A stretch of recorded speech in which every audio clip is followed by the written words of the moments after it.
Hello friends, welcome to my YouTube channel read and learn by Ramesh sir. तो स्वागत है आपका हमारे प्यारे से channel read and learn by Ramesh sir में। तो जैसा कि आप बोर्ड के ऊपर लिखा हुआ देख रहे हैं कि कक्षा 9th का रसायन विज्ञान के पहले अध्याय से ये आज की तीसरी वीडियो अपलोड की जाएगी। ठीक है, तीसरी वीडियो अपलोड की जाएगी और इस टॉपिक का नाम होगा कि पदार्थ के कणों के अभिलाक्षणिक गुण, characteristics of particle of matter. तो यह अध्याय 1 का ही वीडियो है। हालांकि यहाँ पे अध्याय 1 है, तो 2 वीडियो अपलोड कर दी गई कक्षा 9th के। आज ये तीसरी वीडियो अपलोड होगी और 2 वीडियो में हमने क्या सिखाया है कि फर्स्ट वीडियो में हमने आपको पदार्थ किसे कहते हैं, पदार्थ की क्या पहचान होती है वो बताया गया आपको। सेकेंड वीडियो में आपको बताया गया कि पदार्थ के क्या क्या गुण होते हैं। ठीक है, और तीसरी वीडियो में बताया जाएगा कि जो पदार्थ जिन कणों से बना है, पदार्थ जिन कणों से बना है उन कणों के क्या गुण होते हैं। ठीक है, पहले वीडियो में आपको बताया गया है फर्स्ट वीडियो में कि पदार्थ किसे कहते हैं या पदार्थ क्या है। सेकेंड वीडियो में आपको बताया गया कि इस पदार्थ के गुण के बारे में बताया गया कि पदार्थ कैसे बना है, कौन से कणों से बना है। आज ये तीसरी वीडियो अपलोड होगी जिसमें बताया जाएगा कि यह पदार्थ जिन कणों से बना है उन कणों के गुण के बारे में बताया जाएगा। ठीक है, सेकेंड वीडियो में किसमें बात की गई थी, पदार्थ के गुण के बारे में, और थर्ड वीडियो में बात की जाएगी उन कणों के गुणों के बारे में। ठीक है ना, यानी जो पार्टिकल है उनके भी कुछ खासियत है, कुछ गुण है, कुछ प्रॉपर्टीज है, हाँ, तो उसके बारे में बात की जाएगी। तो आइए बात करते हैं। तो देखिएगा, तो पदार्थ के कणों के अभिलाक्षणिक गुण में क्या है कि फर्स्ट गुण आपको बताता हूं कि इसके 2-3 गुण हैं। पहले गुण की बात किया जाए कि पदार्थ के कणों के बीच में, पदार्थ के कणों के बीच में रिक्त स्थान होता है, रिक्त स्थान होता है। यह पहला गुण है इसका, किसका, कण का। यहाँ पे हम कणों के बारे में चर्चा कर रहे हैं, कणों के बारे में चर्चा कर रहे हैं। पदार्थ के बारे में चर्चा हो चुकी है सेकेंड वीडियो में। यहाँ पे कणों के बारे में, पदार्थ के कणों के बीच में रिक्त स्थान होता है या खाली जगह होती है, यह बात है। यह इसका क्या है, खासियत है, फीचर है। जैसे आप मोबाइल की दुकान पे जाते हैं तो मोबाइल वाला क्या करता है कि आपको मोबाइल के सारे फीचर्स को गिनाता है कि देखिए इसमें बढ़िया कैमरा है, फ्रंट कैमरा है, बैक कैमरा है, इसमें रैम इतने का है, रोम इतने का है, पूरा गिनाता है। हम पढ़ा रहे हैं आपको पदार्थ के बारे में, तो हम पदार्थ की खासियत आपको बता चुके हैं सेकेंड वीडियो में। थर्ड वीडियो में आप बता रहे हैं कि कण की खासियत बारे में, कण में क्या क्या खासियत होती है। जैसे मोबाइल की दुकान वाला जो होता है मोबाइल की खासियत गिनवाता है, हम कण की खासियत आपको गिनाने जा रहे हैं। तो फर्स्ट जो प्रॉपर्टीज है कणों के बारे में कि पदार्थ के कणों के बीच में क्या होता है, रिक्त स्थान होता है। ऐसा आपको लर्न करना, ये बात 100% सही है। अब सही है तो इसे प्रूफ करना जरूरी होगा, और केमिस्ट्री की कोई भी जो प्रूफिंग होगी वो ज्यादा से ज्यादातर एक्टिविटी के माध्यम से ही बताया जा सकता है। जब हम क्रियाकलाप करेंगे, आपको कुछ करके दिखाएंगे, तभी आपको प्रूफ हो पाएगा कि हाँ ये सच है कि पदार्थ के कणों के बीच में क्या होता है, रिक्त स्थान होता है। तो जो क्रियाकलाप हम सेकेंड वीडियो में किए थे वही क्रियाकलाप हम यहाँ थर्ड वीडियो में भी करेंगे। ठीक है, तो आइए देखते हैं, शुरू करते हैं।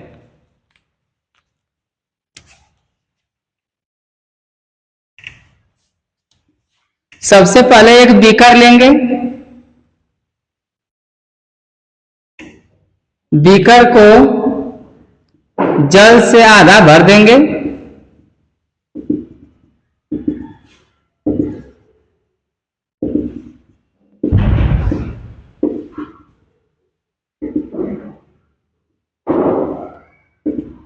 ठीक है।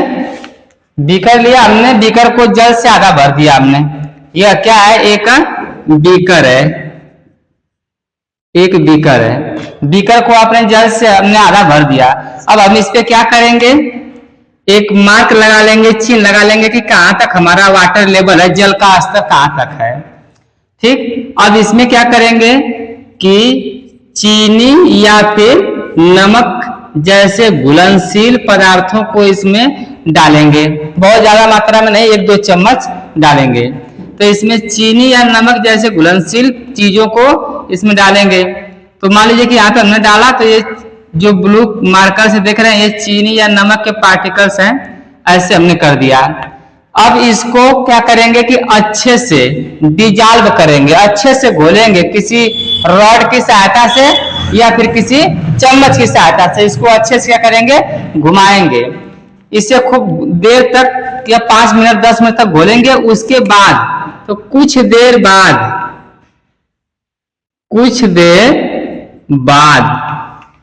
बाद हम क्या ऑब्जर्व करते हैं कि कुछ देर बाद जो ऑब्जर्व करना है उसको हम पुनः एक बीकर में ही दिखा दे रहे हैं कि यही वाला आपका बीकर है जो कि हम इसमें जल लिए थे।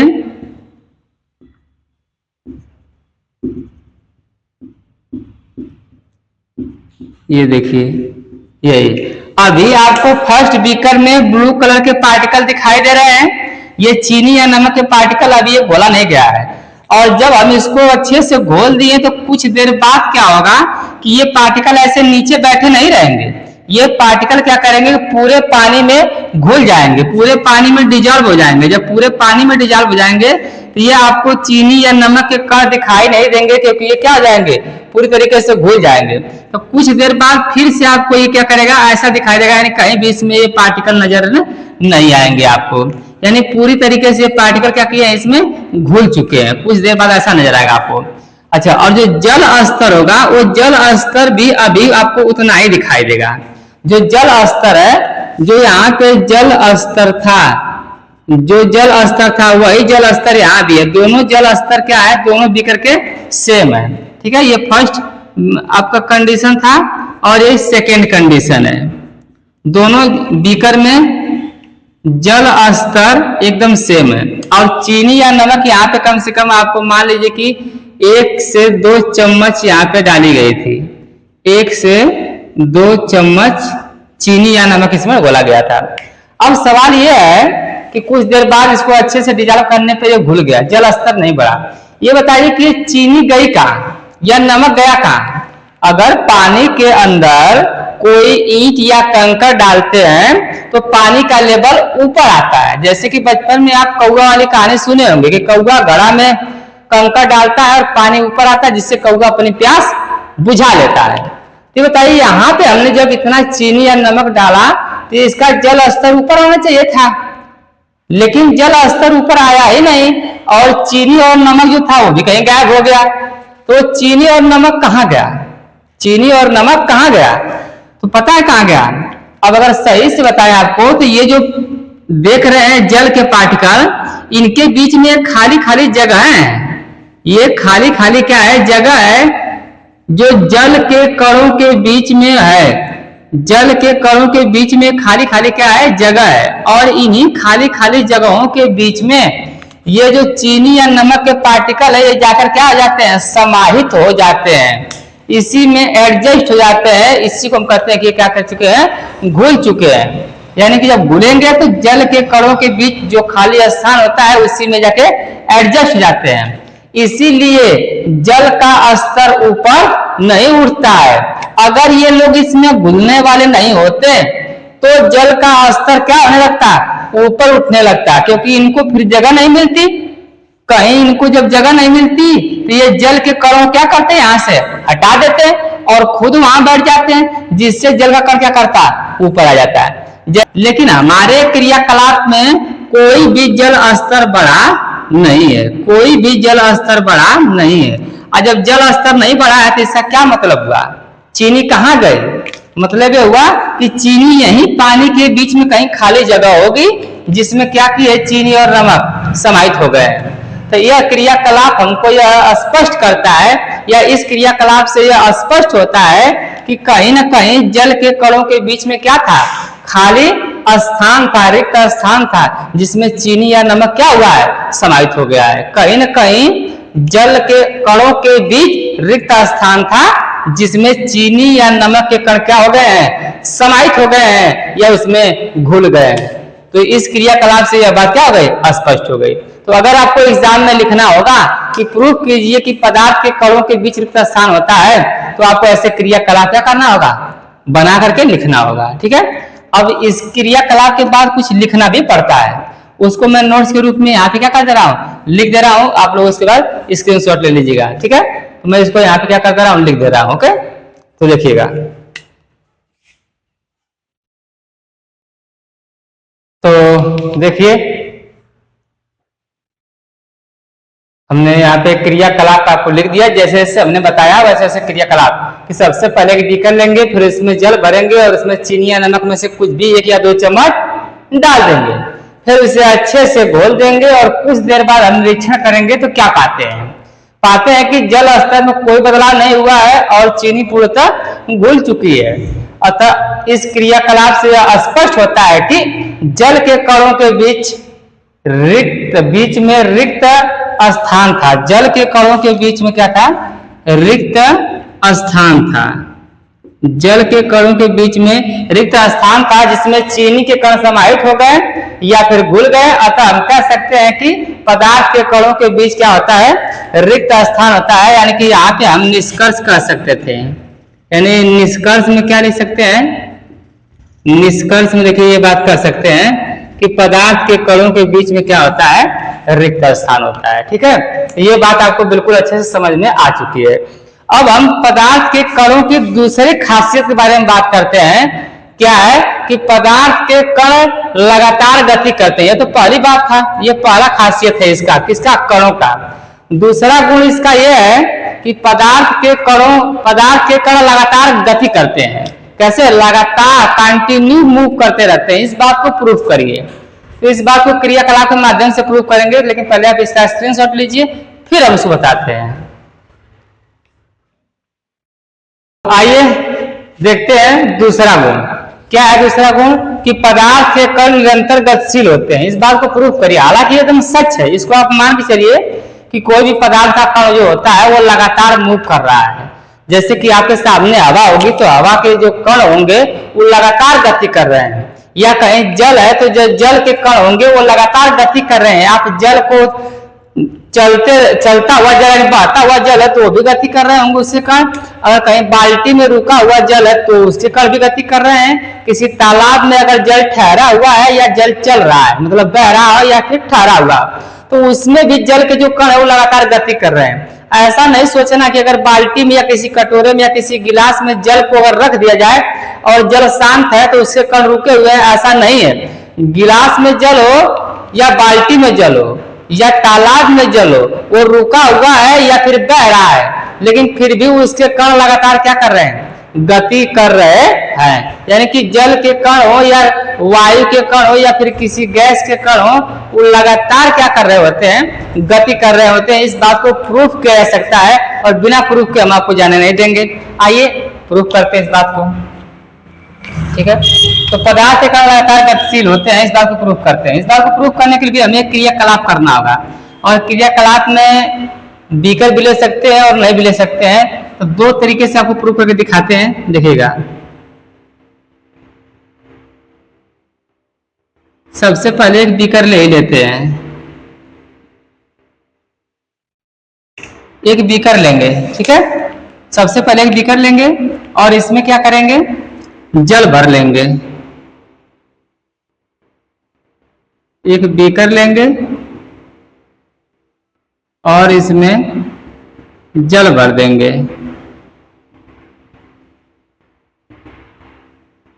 तो हमने जल भर दिया। चलिए, बीकर लिया, हमने जल भर दिया। अब इसमें क्या करिए कि वैसे मार्क करने की जरूरत है नहीं, लेकिन मार्क कर लेंगे तो कोई बड़ी बात दिक्कत है नहीं। मार्क कर लिए, जल भर लिए। अब इसमें किसी भी एक किनारे पर क्या करिए, और इसमें जब जल भर रहे हैं तो बिल्कुल कुछ देर तक छोड़ दीजिए, जिससे कि एकदम जल क्या हो जाए, शांत हो जाए। जब जल भर रहे हैं तो कुछ देर तक इसमें जल को छोड़ दीजिए, जिससे कि जल क्या रहे, एकदम शांत हो जाए, जिससे कि आपको ये ना लगे कि जल हिल रहा है। जल आपके नजर में शांत होना चाहिए, लेकिन हम कह रहे हैं कि जो जल के पार्टिकल है, जो जल के कण है, वो फिर भी गति कर रहे हैं, चाहे जल कितना भी शांत क्यों ना हो। तो ऐसे बिल्कुल कुछ देर छोड़ देने के जल शांत हो गया। अब इसमें किसी एक किनारे पे, किसी भी यहाँ पे चाहे बीच में कहीं भी ऊपर हल्का सा सूखा रंग, हल्का सा क्या करिए, सूखा रंग लेकर के, हल्का सा सूखा रंग लेकर के, लाल या फिर हरा सूखा रंग लेकर के यहाँ पे छोड़ दीजिए। आप हल्का सा चुटकी से एक सूखा रंग लेकर के यहाँ पे क्या करिए, एक किनारे किसी छोड़ दीजिए, चुटकी से सूखा रंग लेकर के ऐसे छोड़ दिए, ठीक है, जो होली में रंग मिलता है सूखा, छोड़ देंगे।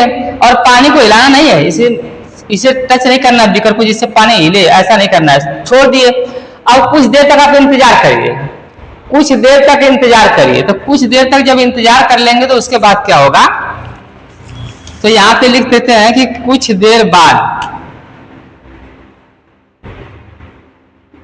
कुछ देर बाद, कुछ देर बाद क्या होगा, कुछ देर बाद जो होगा उसे हम देखिए बीकर में फिर से दिखा रहे हैं आपको। कुछ देर बाद होगा ये कि पूरे बीकर में जो पानी भरा था, ये जो रंग के जो कण थे, ये रंग के कण धीरे धीरे धीरे धीरे धीरे धीरे पूरे बीकर में क्या होंगे, फैल जाएंगे। यानी पूरे बीकर का रंग या पूरे बाल्टी का रंग कैसा हो जाएगा, लाल रंग डाले है तो लाल होगा, हरा रंग डाले है तो हरा होगा, नीला डाले है तो नीला, यानी जो भी कलर डाले हैं उस कलर का ये पूरे बाल्टी का जल हो जाएगा। क्योंकि पानी का तो कोई कलर होता नहीं है, पानी रंगहीन, गंधहीन और स्वादहीन है, ठीक है। तो इसलिए रंगहीन है तो पानी जो रंग इसमें डालेंगे उसी रंग का पूरा बाल्टी या पूरे बीकर का पानी हो जाएगा। तो अगर लाल रंग डाले हैं तो हमारे पास लाल मार्कर था तो हम यहाँ लाल दिखा दिए, तो लाल रंग अगर डाले होंगे तो पूरे बीकर का जो जल होगा वो कैसे रंग का हो जाएगा, लाल रंग का हो जाएगा। तो यहाँ कुछ देर बाद यहाँ पे दिखा रहे हैं, तो हम क्या कर दे रहे हैं, पूरे बीकर के जल को कैसे रंग से बना दे रहे हैं, लाल रंग से। हल्का हल्का आपको दिखाई दे रहा होगा कि पूरे बीकर के जल को हम किस रंग से कर दिए, लाल रंग से कर दे रहे हैं, ठीक है, ऐसा हो जाएगा। तो इससे इस क्रियाकलाप से क्या स्पष्ट हो रहा है, इस क्रियाकलाप से यह स्पष्ट हो रहा है कि जो जल के कण थे आपके नजर में तो शांत थे, लेकिन हम कहते कि कोई भी पदार्थ हो उसका कण निरंतर क्या करता है, गतिशील कर रहा होता है। तो यहाँ पे जो जल के कण रहे होंगे, धीरे धीरे समझना, यहाँ का जो जल का कण रहा होगा और यहाँ का जल का कण और यहाँ का, ये इस रंग को लिए होंगे और रंग को लेकर के इस सामने वाले कण को दे दिए होंगे कि ये रंग को तुम लो। और ये वाला जल का कण ना इस कण को दे दिया होगा रंग, और यहाँ वाला जो जल का कण है वो इसको दे दिया होगा, यहाँ वाला कण क्या किया होगा, इसको दे दिया होगा, यहाँ वाला कण इसको दे दिया होगा, ये आगे पहुंचाया होगा, ये आगे पहुंचाया होगा। इस तरीके से करके पूरे जल के कण रंग को एक दूसरे तक पहुंचा दिए। हालांकि रंग हमने केवल यहाँ पे छोड़ रखा था, लेकिन अब रंग पूरे बीकर में दिखाई दे रहा है। तो रंग यहाँ से यहाँ उठ के आया कैसे, रंग यहाँ से यहाँ उठ के आया कैसे, पूरे बीकर का रंग कैसे लाल हो गया। इसका यह मतलब है कि रंग तो चल नहीं सकता था, रंग तो हमने वहीं पे गिराया था। तो चल कौन रहा था, चल रहे थे जल के कण। ये जल के कण चल चल के एक दूसरे को रंग को पहुंचा दिए हैं, और जिससे पूरे बीकर का रंग क्या हो गया है, लाल हो गया है। और पूरे बीकर का रंग लाल हो गया तो यह क्रियाकलाप हमको बताता है कि यह जल के कण क्या कर रहे थे, मूव कर रहे थे, गति कर रहे थे, तभी तो रंग पूरे बीकर में फैला। नहीं तो एक कोने पर रंग गिरा है और पूरे बीकर का रंग लाल हो गया, ऐसा कैसे संभव था। इसका स्पष्ट यह हो रहा है, इससे एकदम स्पष्ट हो रहा है क्रियाकलाप से कि जो जल के कर रहे होंगे वो क्या कर रहे होंगे, मूव कर रहे हैं, गति कर रहे हैं, तभी ये क्या हुआ है, जल का रंग पूरी तरीके से लाल हो गया है। ठीक है, तो आप कहने सर बार बार आप द्रव यानी कि लिक्विड फॉर्म ही ले रहे हैं एग्जाम्पल के लिए, नहीं तो हम गैस को भी एग्जाम्पल के लिए ले सकते हैं। इसी क्रियाकलाप को हम गैस के एग्जाम्पल लेकर के आपको समझाते हैं। ठीक है, जैसे कि आप अगर मैं यही जिस रूम में हूँ, इस रूम में क्या करूं कि अगर एक परफ्यूम की बोतल लूं और उसे हल्का सा स्प्रे मार दूं, अपने ऊपर परफ्यूम लगाऊं, तो मैं जिस जगह पे खड़ा हूं, किसी एक कोने पे खड़ा हूं अगर, तो यहाँ पे अगर मैं परफ्यूम लगा रहा हूं तो कुछ ही सेकेंड के बाद परफ्यूम पूरे रूम में फैल सकता है, फैल जाता है। परफ्यूम की जो स्मेल है वह स्मेल पूरे रूम में फैल गई। कैसे, मैं यहाँ खड़ा होकर परफ्यूम लगाता हूँ, लेकिन परफ्यूम थोड़ा सा 10 फीट की 15 फीट की दूरी पर खड़े हुए व्यक्ति को पता चल जाता है कि मैंने परफ्यूम लगा रखा है। कैसे पता चलता है, या फिर मैं घर के किसी एक कोने में अगरबत्ती जला दूं पूजा के लिए, तो पूरे रूम में अगरबत्ती अगरबत्ती की स्मेल फैल जाती है और लोग जान जाते हैं कि नहीं अगरबत्ती जली हुई है। कैसे कैसे जान जाते हैं? या फिर ये बताइए कि कहीं बगल में आपके किसी के घर पे बहुत बढ़िया खाना बन रहा होगा, तो जब खाने की स्मेल उसके घर से आपके घर तक आ जाती है और आप जान जाते हैं कि फलाने के घर पे ये चीज बन रहा है, किसी घर लगता है मुर्गा बन रहा है, बढ़िया खाना बन रहा है, स्मेल बड़ी अच्छी आ रही है, तो वो जो स्मेल है वो जो कैसे आपके यहाँ तक पहुंचा है? उसके घर में उसके किचन में खाना बन रहा था, किचन से स्मेल आपके पास तक कैसे आ जाती है बगल वाले घर में? इसका यह मतलब हुआ कि जो एयर के पार्टिकल हैं, जो हवा के कण हैं, जो हवा के कण है वो पक्का कि लगातार गति कर रहे हैं, तभी उसके किचन में जो स्मेल क्रिएट हुई है, जो स्मेल पैदा हुई है, वह आपके घर तक का सफर कैसे तय कर लेती है? इसका स्पष्ट तात्पर्य यही निकलता है कि हवा के माध्यम से स्मेल यानी महक, हवा के माध्यम से महक आपके घर तक क्या करिए आई है, और हवा के कण जब गति नहीं करते तो स्मेल आपके यहाँ तक आती नहीं। तो इस बात से यह भी स्पष्ट हो रहा है कि हवा के कण क्या कर रहे होंगे? गति कर रहे होंगे। यानी कि हवा के कण हो या जल के कण हो या किसी भी पदार्थ के कण हो, वो लगातार क्या कर रहे होते हैं? गति कर रहे होते हैं। यह बात क्रियाकलाप के माध्यम से क्या है? स्पष्ट है। तो आप यह क्रियाकलाप लिखिए, या जो अगरबत्ती परफ्यूम वाली कहानी बताया आपको, उस क्रियाकलाप को भी आप लिख सकते हैं कि हम किसी घर के एक कोने में अगरबत्ती जलाते हैं तो अगरबत्ती के जो महक होती है वह पूरे कमरे में फैल जाती है। अर्थात इस क्रियाकलाप से यह स्पष्ट है कि जो हवा के जो कण हैं वह लगातार गति कर रहे हैं, तभी एक जगह से स्मेल दूसरी जगह पे जा पा रही है। ठीक है, तो आप किसी भी क्रियाकलाप को लिख सकते थे। तो हम यहाँ पे इस जल वाले क्रियाकलाप को लिख दे रहे हैं, आप उस स्मेल यानी महक वाले क्रियाकलाप को भी लिख सकते हैं, जिससे कि आप इस बात को प्रूव कर सकते हैं कि पदार्थ के कण लगातार क्या कर रहे होते हैं? गति कर रहे होते हैं। ऐसा नहीं केवल जल के कण ही गति कर रहे होते हैं, नहीं, पदार्थ लिखा है, पदार्थ में कुछ भी आ सकता है, सबके कण गति कर रहे होते हैं। हालांकि ठोस के कण भी गति करते हैं, लेकिन बहुत कम मात्रा में गति करते हैं। ठीक है, जब ठोस की प्रॉपर्टीज पढ़ाएंगे तो उसमें आपको जरूर क्रियाकलाप के माध्यम से बताएंगे कैसे वो गति कर रहे हैं थोड़ा बहुत। तो यहाँ पे हम क्रियाकलाप लिख दे रहे हैं, आप इसका स्क्रीनशॉट ले लीजिएगा। ठीक, तो हमने क्रियाकलाप लिख दिया। ठीक है, आप क्रियाकलाप का स्क्रीनशॉट ले सकते हैं, पूरा का स्क्रीनशॉट ले लीजिएगा।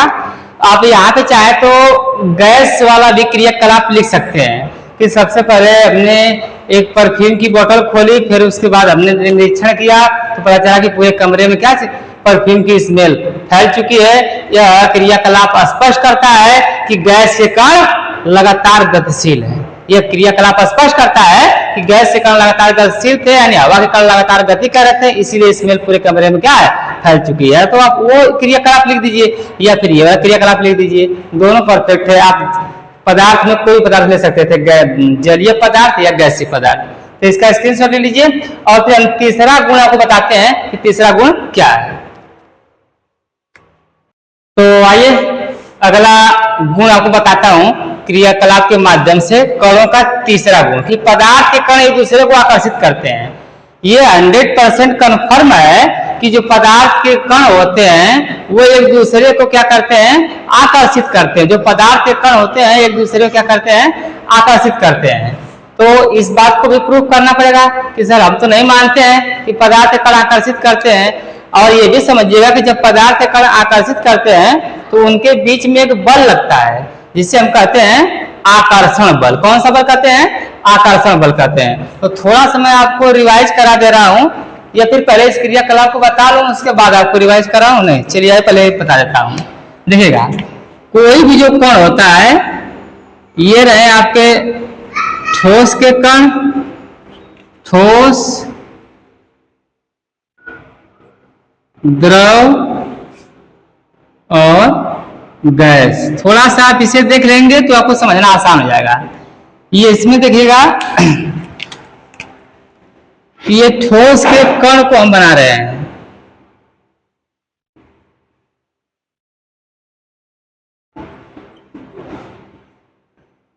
काफी पास पास हैं ठोस के कण। ठीक है, ठोस के कण है ये, और यहां पे देख लीजिएगा कि द्रव के कण बना दे रहे हैं। ये द्रव के कण है, इसमें काफी दूरियां हैं। इसके बाद गैस के कण देख लीजिए बना दे रहे हैं ऐसे। तो कणों के बीच जो डिस्टेंस देखिएगा, कणों के बीच में जो डिस्टेंस है वो किसमें ज्यादा है? गैसों में।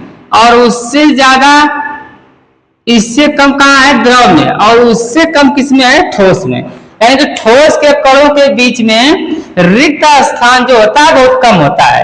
ये रिक्त स्थान कम क्यों होता है पता है? कि यहाँ पर मान लीजिए कि दो बंदे हैं, अगर दो कण है तो ये दोनों एक दूसरे को आपस में खींच रहे हैं, या इसको खींच रहा होगा और या इसको खींच रहा होगा।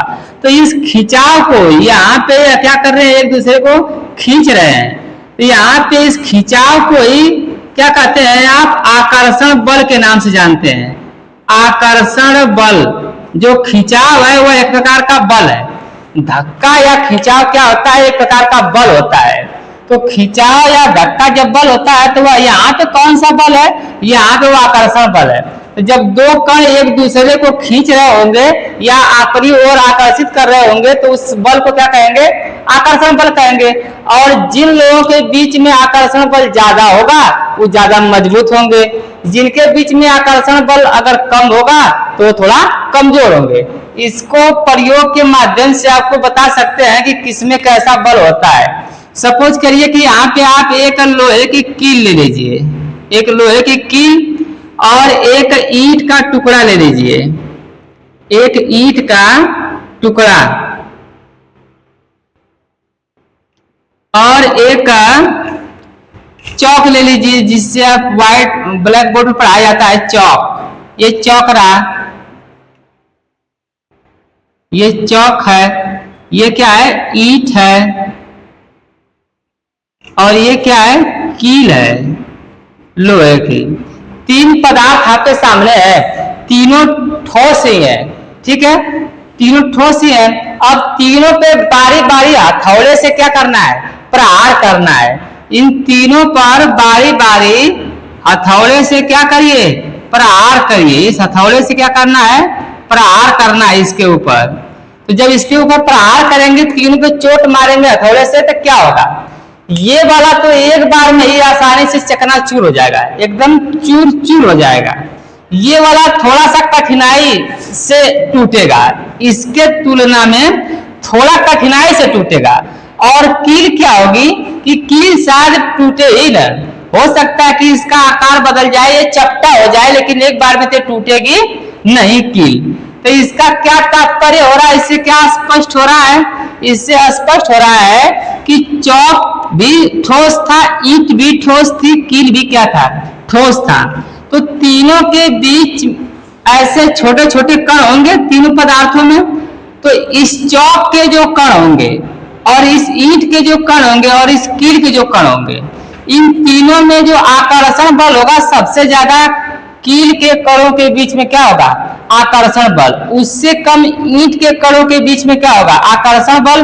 और उससे भी कम चाक के कणों के बीच में क्या होगा?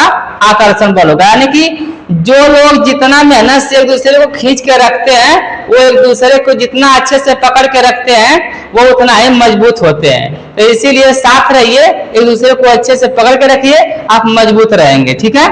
इसके बाद जब आप यहाँ इन क्रियाकलापों से स्पष्ट हो गया कि आकर्षण बल क्या है, कि दो कणों के बीच लगने वाले बल को क्या कहते हैं? आकर्षण बल कहते हैं। दो कणों के बीच लगने वाले खिंचाव या लगने वाले बल को क्या कहेंगे आप? आकर्षण बल कहेंगे, जिससे कारण वह एक दूसरे से जुड़े हुए रहते हैं, ठीक है? और इनके बीच में कुछ स्पेस भी होता है, तो इसे आप कह सकते हैं अंतर आणविक स्थान कह सकते हैं। क्या कह सकते हैं? अंतर आणविक स्थान। और यह अंतर आणविक स्थान किसी में कम होता है तो किसी में ज्यादा, और वह डिपेंड करता है आकर्षण बल पे। जिस पदार्थ के कणों के बीच आकर्षण बल ज्यादा होगा उसमें यह स्थान कम हो जाएगा, और जिसमें आकर्षण बल कम होगा उसमें स्थान क्या हो जाएगा? ज्यादा हो जाएगा। यानी दूरियां क्या जाएंगी? ज्यादा हो जाएगी, ठीक है? अगर बल कम हुआ, खिंचाव कम हुआ, एक दूसरे से लगाव कम हुआ, तो दूरियां ज्यादा हो जाएंगी। इसीलिए क्या कर सकते हैं कि आप लोग लगाव रखिए एक दूसरे के साथ, ठीक है? तो आइए देखते हैं। तो ये बात आप समझ जाइए कि आकर्षण बल होता है। इसी के माध्यम से हम इसको प्रूव करेंगे कि पदार्थ के कण एक दूसरे को क्या करते हैं? आकर्षित करते हैं। तो क्रियाकलाप तो एक्चुअली यही रहनी चाहिए थी, इस क्रियाकलाप के माध्यम से भी हम कर सकते हैं। क्रियाकलाप में यही कह सकते हैं कि सबसे पहले हम एक कील लेंगे, एक ईंट लेंगे और एक चाक लेंगे। सबसे पहले हम एक कील लेंगे, एक ईंट लेंगे, एक चाक लेंगे, फिर तीनों पर हथौड़े से प्रहार करेंगे तो इसमें चौक आसानी से टूट जाएगा, ईंट थोड़ी ज्यादा कठिनाई से टूटेगी और कील टूटेगी नहीं बल्कि यह चपटी हो जाएगी। तो इस बात से या इस क्रियाकलाप से स्पष्ट होता है, इस क्रियाकलाप से स्पष्ट होता है कि जो पदार्थ के कण एक दूसरे को क्या कर रहे हैं, आकर्षित कर रहे हैं, आकर्षित कर रहे हैं, तभी तो ये टूटने में इतना क्या ले रहे हैं, बल ले रहे हैं, या फिर टूट भी नहीं रहे हैं। अगर मजबूत पत्थर होता तो टूटता ही नहीं। तो स्पष्ट है कि जो जितना ज्यादा मजबूत है उसके बीच में उतना ही ज्यादा क्या है, आकर्षण बल है। किसके बीच में, उस पदार्थ के कणों के बीच में। तो इस क्रियाकलाप से स्पष्ट हो रहा है। अब मैं इसी बात को यहाँ पे क्या कर दे रहा हूँ, लिख दे रहा हूँ क्रियाकलाप को, और उसके बाद इसका स्क्रीनशॉट ले लीजिएगा। तो इधर देख रहे हैं कि हमने यहाँ पे क्या लिख दिया, इसका क्रियाकलाप लिख दिया, ठीक है ना। ये यहाँ पे क्रियाकलाप हमने इधर लिख दिया, इधर जगह कम पड़ रही थी। तो आप इसका स्क्रीनशॉट ले लीजिए अच्छे से।